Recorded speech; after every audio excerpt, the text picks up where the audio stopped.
ఓం మహాగణాధిపతయే నమః. ఈ మధ్యకాలంలో వచ్చే కేసెస్ ఏవి ఎక్కువగా వస్తుంటాయి, ఏవి ఎక్కువగా మీకు అవుతుంటాయి? అంత చేతులు ఎత్తేసిన కేసులు, సపోజ్ హెల్ప్లెస్ మా దగ్గరకు వస్తాయి. ఇప్పుడు రుమటైడ్ ఆర్థరైటిస్ ఉంటుంది.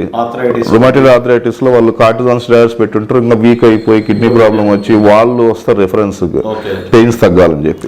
బ్యాక్ పెయిన్ లో lumbar spondylitis, disc prolapse, sciatica వాళ్ళు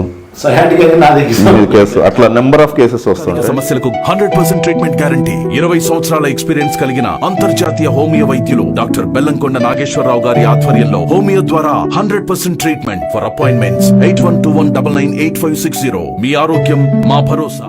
ఓం గురుభ్యో నమః. ఓం శ్రీమాత్రే నమః. పరమేశ్వర స్వరూపమైనటువంటి జ్యోతిష, వాస్తు మరియు ఇతర అనేకమైనటువంటి శాస్త్రములను మనకు అందించినటువంటి మహర్షులకి నమస్కారం. హయగ్రీవ హయగ్రీవ హయగ్రీవేతి యోపథేత్తస్య నిస్సరతే వాణి జహ్నుకన్యా ప్రవాహవత్. అరుణాం కరుణాతరంగితాక్షీం ధృతపాశాంకుశపుష్పబాణచాపాం అనిమాదిభిరావృతాం మయూకైః అహమిత్యేవ విభావయే భవానీం. శ్రీమాత్రే నమః. ప్రేక్షకులందరికీ కూడా ఆ లలితాంబిక అమ్మవారి అనుగ్రహం పరిపూర్ణంగా కలగాలని మనస్ఫూర్తిగా కోరుకుంటూ, మనం ఈరోజు చాలామంది నన్ను అడిగినటువంటి ఒక ప్రశ్న ఏమిటి అంటే, ఏమంటే మేము లైఫ్లో ఫైనాన్షియల్గా బాగా చితికిపోయి ఉన్నాము, మరలా మేము రీస్టార్ట్ చేయాలి అనుకుంటే పర్టికులర్గా ఏదైనా ఒక్కొక్క లగ్నం బట్టి లేదా ఒక్కొక్క రాశిని బట్టి ఫలానా వాళ్ళ ద్వారా ధనం తీసుకొని స్టార్ట్ చేయడం కానీ, లేకపోతే ఫలానా రోజు స్టార్ట్ చేయడం కానీ, ఫలానా దేవత ఆరాధన చేసుకుంటూ స్టార్ట్ చేయడం కానీ, మళ్ళీ నా లైఫ్ని కనుక రీస్టార్ట్ చేయాలనుకుంటే ఎటువంటి రోజు అంటే ఏ రోజు ఎటువంటి వాటిల్లోకి ఎంటర్ అవ్వడం ఇట్లాంటివి ఏమైనా ఉంటుందా అని. బట్ నేను ఒకటి చెప్తాను, ఇది ఫలానా లగ్నం, ఇది మేషమో వృషభమో ఉంటుంది లగ్నం, అలా లగ్నం బట్టి ఉంటుంది, ఉండదని కాదు. కాకపోతే మీ పర్సనల్ చార్ట్లో మీ ధనాధిపతి ఎలా ఉన్నాడు, మీకున్న మహాదశ ఎలా ఉంటుంది అనేటువంటిది ఉంది. దీనికి కండిషన్స్ కూడా నేను లాస్ట్లో చెప్తాను. అదేవిధంగా అసలు జాతక చక్రం లేని వాళ్ళు కూడా ఫైనాన్షియల్ గ్రోత్ అవ్వాలి ఏంటనేది చెప్తాను. బట్ మనం ఈ ఎపిసోడ్స్లో ఏంటంటే ఒక్కొక్క లగ్నం తెలియని వారు రాశి బట్టి మనం ముందుకు వెళ్దాం. తులా లగ్నము, తులారాశి. తులా లగ్నమ రాశి అంటేనే, తుల అంటే బ్యాలెన్స్, ఏదైనా సరే బ్యాలెన్స్ చేసేటువంటి తత్వం ఉంటుంది మీకు ధనాన్ని ఇచ్చే కారకులు కుజుడు అవుతాడు, ఇంకా చాలా అవుతాయి కుజుడు. దాని తర్వాత పంచమాధిపతి అయినటువంటి మనకి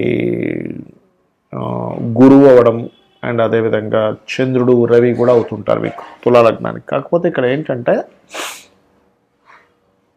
బేస్ అయితే కుజుడే. అవన్నీ ఏంటంటే మీ పర్సనల్ చార్ట్లో అవి ఎక్కడెక్కడ కూర్చున్నాయి దాన్ని బట్టి ఇంకో వేరే ఏ సోర్సెస్లో మీకు ధనయోగం ఏర్పడుతుందని చెప్తుంది. బట్ మీకు ఫైనాన్స్ అనేటువంటిది కుజుడు ద్వారా వస్తుంది కాబట్టి, కుజుడు ఏంటి అంటే land, machineries, factories, anything, weapons, ఏదైనా వస్తువు తయారు చేయడం, ఇట్లాంటివన్నీ కుజుడు. టెక్నికల్ రిలేటెడ్గా ఏదైనా తయారు చేయడం. అయితే ఇక్కడ కుజుడు కనుక రాశిలో వచ్చి కూర్చున్నాడు అంటే మీరు బయట దేశాలకు వెళ్ళి ఏదైనా బిజినెస్ చేయడం అనేటువంటిది మంచి యోగం ఇస్తుంది. లేదా ఏదైనా ఫైనాన్స్ రంగాల్లోకి వెళ్ళడం, షేర్ మార్కెటింగ్ సంబంధించిన కంపెనీస్ ఉంటే వాటిలోకి వెళ్ళడం. షేర్ మార్కెట్ ద్వారా డబ్బులు వస్తాయని చెప్పట్లేదు, బాగా అర్థం చేసుకోండి. లేదంటే ఇది సప్తమంలో ఉన్న లగ్నంలో ఉన్న గుర్తుపెట్టుకోండి. ఒకవేళ ఇదే మీకు ఈ కుజుడే మీకు 2లో ఉన్నాడు, ఓన్ హౌస్లో ఉన్నాడు, అప్పుడు మాత్రం 100% మీరు ల్యాండ్స్ మీద ఇన్వెస్ట్మెంట్ చేయడం, లేదా గవర్నమెంట్ రిలేటెడ్ సంబంధించిన వాటి మూలంగా డబ్బులు రావడం అనేటువంటిది ఇక్కడ ఇచ్చి తీరుతాడు. ఇది గుర్తుపెట్టుకోండి. 3లో ఉన్నాడు అనుకోండి, అప్పుడు కూడా ల్యాండ్స్ మూలంగా ఇస్తాడు. బికాజ్ ఆఫ్ ల్యాండ్ కారకుడు వెళ్ళి మీడియేటింగ్ ప్లేస్లో కూర్చున్నాడు. సో మీడియేటింగ్ ద్వారా ల్యాండ్ మూలంగా డబ్బులు రావాలి. మరి అదే 4లో కూర్చున్నాడు, మరి అక్కడ ఎగ్జాల్టెడ్ ఒక పొజిషన్ కదండి, ఇస్తాడంటే అక్కడ కూడా ఇస్తాడు. కానీ దానికంటే ఎక్కువగా ఏదైనా నేర్పడం ద్వారా, అందులో ముఖ్యంగా కొంతమంది చూడండి ఐఏఎస్, ఐపీఎస్ ట్రైనింగ్ సెంటర్స్ పెడుతూ ఉంటారు, వాటి ద్వారా డబ్బులు వస్తాయి. లేదా ఒక ఫ్యాక్టరీ ఎట్లా బిల్డ్ చేసుకోవాలి, ఒక కంపెనీ ఎట్లా బిల్డ్ చేసుకోవాలి, దీని ద్వారా డబ్బులు వస్తూ ఉంటాయి. 5th హౌస్లో ఉన్నాడు అనుకోండి, అప్పుడు మాత్రం ఏంటంటే మీరు ఇప్పుడు చూడండి కొంతమంది మైనింగ్ చేస్తుంటారు, ఇట్లాంటి వాటి ద్వారా డబ్బులు వస్తూ ఉంటాయి. బికాజ్ ఆఫ్ ఒక సీక్రెట్ హౌస్లో ఉండేటువంటి కారకుడు ఇంకో సీక్రెట్ హౌస్లోకి వెళ్ళి కూర్చున్నాడు. అలాగే 6లో వెళ్ళి కూర్చుంది గ్రహం. గవర్నమెంట్ జాబ్స్ రావడానికి ఒక ప్రదేశం కాకుండా ఉన్న ప్రదేశం కాకుండా వేరే ప్రదేశానికి వెళ్ళి ట్రై చేసుకోవడం ద్వారా వస్తుంది అక్కడ. 7th అయితే ఎలాగో చెప్పాను. అండ్ అట్లాగే ఇంకోటి ఏంటంటే 7thలో ఉంటే ఏంటంటే సెకండ్ లార్డ్ 7thలో ఉంటే సర్వసాధారణంగా మీకు బయట దేశానికి వెళ్ళడం ద్వారా ఒకటి, సహజంగా 2 and 7 ఒకరికే వచ్చింది కాబట్టి మీ యొక్క జీవిత భాగస్వామి స్త్రీ కావచ్చు పురుషుడు కావచ్చు వాళ్ళ సహకారం కూడా ఉంటుంది. బట్ ఇక్కడ మార్స్ ఉండే పొజిషన్ బట్టి ఆధారపడి ఉంటుంది. మీకు అదే కుజుడు అష్టమంలో ఉన్నప్పుడు సన్ సైన్ని చూస్తాడు కాబట్టి, సింహరాశిని చూస్తాడు కాబట్టి మీకు గవర్నమెంట్ రిలేటెడ్ లాభాలు లేదా గవర్నమెంట్ మూలంగా ఏదైనా జాబ్స్, గవర్నమెంట్ రిలేటెడ్ సంబంధంగా మీ యొక్క ఇది మెడికల్ రిలేటెడ్ ఆరోగ్యం అంటే ఎంతసేపు మనం హాస్పిటల్స్ అనుకుంటాం, జిమ్ కూడా ఆరోగ్యానికి సంబంధమే. అలా ఆరోగ్యాన్ని ఇచ్చే ఏ సెక్టార్స్ అయినా మీకు డబ్బులు ఇస్తాయి, గుర్తుపెట్టుకోండి. అలా సడన్గా కూడా ఇస్తూ ఉంటుంది 8th హౌస్లో ఉండడం వల్ల. అదే కుజుడు మీకు 9th హౌస్లో అంటే కన్యా మిథున రాశిలో ఉన్నాడు ఉదాహరణకి, అప్పుడు మీకు పర్టికులర్గా అది కొంచెం బుధుడు రాశుల్లో వెళ్ళి కుజుడు ఉన్నప్పుడు అగైన్ మళ్ళీ మీకు రియల్ ఎస్టేట్ రూపంలోనే ఇస్తూ ఉంటాడు. కానీ చంద్ర రాశుల్లో ఉన్నప్పుడు మాత్రం ఒక దగ్గర ఉండకుండా రకరకాల ప్రదేశాలకి సంచారం చేసుకుంటూ, లేకపోతే రకరకాల దేశాలు తిరుగుతూ, రకరకాల రాష్ట్రాలకు వెళ్తూ ఏదైనా నేర్పడం ద్వారా కానీ, టీచింగ్స్ ట్రైనింగ్స్ ద్వారా కానీ మీకు యోగం ఉంటుంది. అదేవిధంగా మీకు రవి సైన్లో ఉన్నాడు అనుకోండి ఉదాహరణకి, అప్పుడు ఏం చేస్తాడంటే ఇక్కడ ఆరోగ్యం బేస్ మీద కూడా ఇస్తాడు ఇక్కడ. ఎందుకంటే సన్ ఈజ్ ఆరోగ్యానికి కారకుడు కదా. సో అందుకని ఆరోగ్య సంబంధంగానే డబ్బులు వస్తాయి, గుర్తుపెట్టుకోండి. కాకపోతే కొంచెం స్ట్రెస్ కూడా ఉంటుంది ఇక్కడ ధనం సంపాదించే విషయంలో. బికాజ్ ఆఫ్ సన్ సైన్లో ఉంటూ శాటర్న్ని చూస్తున్నాడు అంటే శాటర్న్ అండ్ సన్ ఈజ్ విరుద్ధమైనటువంటివి, అందుకని. అదేవిధంగా మీకు వ్యయంలో ఉన్నాడు, 12th హౌస్లో ఉన్నాడు. ఇక్కడ కూడా ఏంటంటే వ్యయంలో ఉన్నప్పుడు ఉన్న ప్రదేశం కాకుండా వేరే ప్రదేశానికి వెళ్ళడం, ఫుడ్ రిలేటెడ్ మూలంగా ధనం రావడం, లేకపోతే ట్రాన్స్పోర్ట్ రిలేటెడ్, ట్రావెలింగ్స్ రిలేటెడ్ వీటి మూలంగా డబ్బులు ఇస్తాడు. అయితే మీరు ఎక్కువగా స్కందుని ఆరాధన చేయండి, సుబ్రహ్మణ్యేశ్వర స్వామి అష్టకం చదువుకోండి, ఫైనాన్షియల్గా బాగుంటుంది. ఇక్కడ నేను మీకు కొన్ని కండిషన్స్ కూడా చెప్తాను. ఏమిటది అంటే అందరూ చేసుకోవాల్సిన ఫస్ట్ అసలు మంత్రం ఏమిటి, ఫైనాన్షియల్గా నాకు రావట్లేదండి, ఓం సంపత్కరీ సమారూఢ సింధుర వ్రజ సేవితాయే నమః. లేదు బాగా అప్పులు ఉన్నాయి, గొడవలు ఉన్నాయి, ఆ గొడవలు తీరితే కానీ నాకు డబ్బులు రావంటూ ఉంటారు. అలాంటప్పుడు నవవిద్రుమ బింబశ్రీ ఞక్కారి రతనచ్చద, దీనికి ముందు ఓము లాస్ట్లో నమః కలుపుకోండి. ఓం నవవిద్రుమ బింబశ్రీ ఞక్కారి రతనచ్చదాయే నమః. అయితే ఇక్కడ మనకు కొన్ని కండిషన్స్ ఉంటాయి. ఏమిటది అంటే ప్రతి మనిషికి కూడా ఫైనాన్షియల్గా మంచి స్టేజ్కి వెళ్ళాలని అనిపించాలి కూడా. మనకు శాస్త్రాలు కూడా చెప్పింది ఏమిటంటే పురుషుడు ఖచ్చితంగా 1 సంవత్సరం సరిపోయేంత ధనాన్ని అతను ఎప్పుడూ క్యారీ చేస్తుండాలట. అది కూడా ఎవరు, గృహస్థు, సన్యాసుల గురించి కాదు నేను చెప్పేది. గృహస్థు ఖచ్చితంగా ఒక 1 year సరిపోయేంత మనీని ఆయన దగ్గర ఉంచుకుంటే ఫ్యామిలీకి ఏమీ జరగకుండా ఉంటుంది. ఇవాళ రేపు మనం చూసుకున్నట్లయితే ఏ రోజుకి ఆ రోజే పరిస్థితి, ఏ నెల కానాలే పరిస్థితి ఉంది. మరి అంత మనీ మన దగ్గర ఎప్పుడు ఉండాలి, నిలువ ఉండాలి అంటే మీరు చేయవలసినటువంటి కొన్ని మనకు తెలియకుండానే కొన్ని తప్పిదాలు చేస్తూ ఉంటాం. ఏమిటవి? ఇప్పుడు నేను మీకు మంత్రం చెప్పాను, ఈ మంత్రం రెగ్యులర్గా చేయాలి. ఎప్పుడైనా గుర్తుపెట్టుకోండి, రెగ్యులర్గా ఒక రోజు ఏదో బద్దకించి ఆపేసాం, 2వ రోజు 3వ రోజు ఆగిపోతూ ఉంటుంది. కాబట్టి పాయింట్ నెంబర్ 1, రెగ్యులర్గా మంత్రం చేయడం చేయండి. ఇంకోటి, ఇప్పుడు నేను మీకు చెప్పాను ధనాధిపతి ఈ ప్లేసెస్లో ఉంటే వీళ్ళ మూలంగా వీటి మూలంగా ధనం ఉంటుంది అని. ఆ ప్లేస్లో ఇంకొక ప్లానెట్ ఏదైనా ఉంది కంజంక్షన్లో, ఏ కేతువో శుక్రుడో కుజుడో సంథింగ్ ఇంకో ప్లానెట్ వచ్చింది, రేపు 2-3 ప్లానెట్స్ వచ్చి ఉంటాయి. 2-3 ప్లానెట్స్ కనుక ఉంటే మల్టిపుల్ ధన యోగాస్ ఉంటాయని అర్థం చేసుకోండి. లేదా ఏదైనా ఒక పాపగ్రహం వచ్చింది మీకు ధనాధిపతితో కలిసాడంటే ఆ పాపగ్రహ సంబంధించినటువంటిది కూడా గ్రహారాధన చేయండి. ఉదాహరణకు కుజుడు వచ్చాడు మీ ధనాధిపతితో, కుజగ్రహం దగ్గర కూడా దీపారాధన చేయండి. రవి ఉన్నాడు, కంబస్ట్ చేసుకున్నాడు, రవిగ్రహం దగ్గర కూడా చేయండి.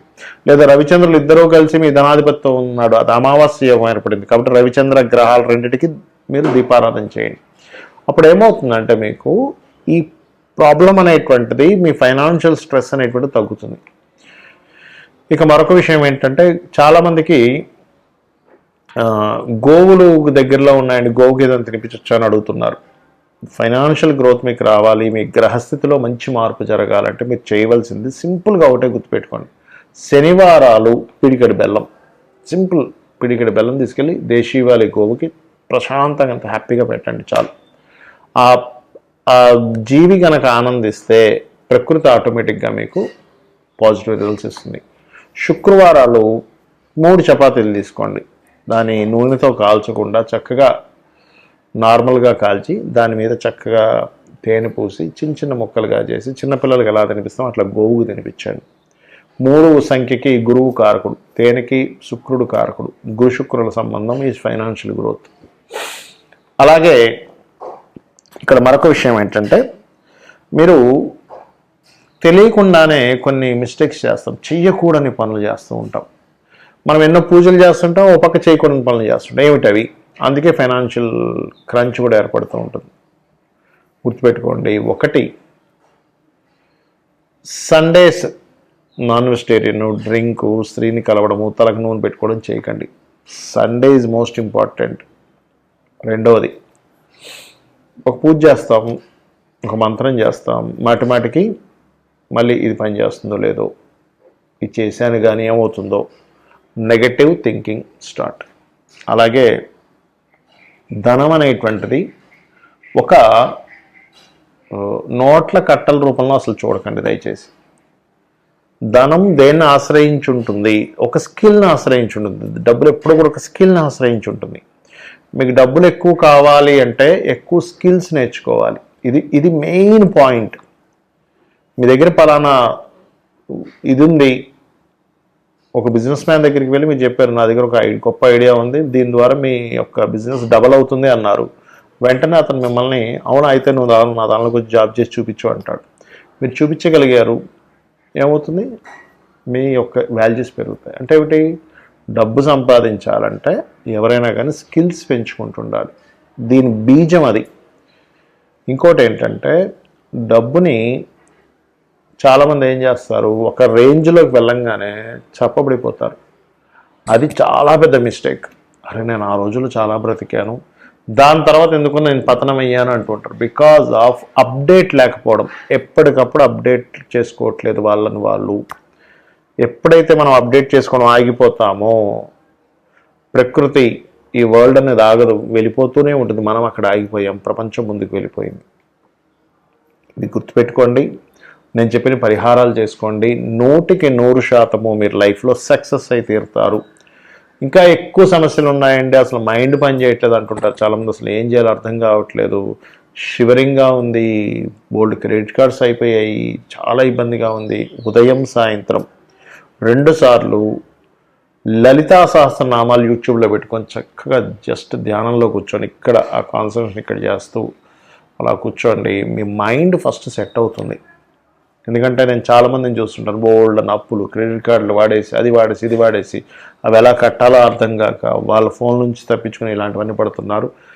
అప్పులు మీకు పూర్తిగా పోవాలంటే ఓం అపర్ణాయై నమః ఈ మంత్రం చేయండి. ఖచ్చితంగా మీరు ఆ యొక్క అమ్మవారి అనుగ్రహంతో మరలా పూర్వ వైభవాన్ని మీరు పొందుతారు.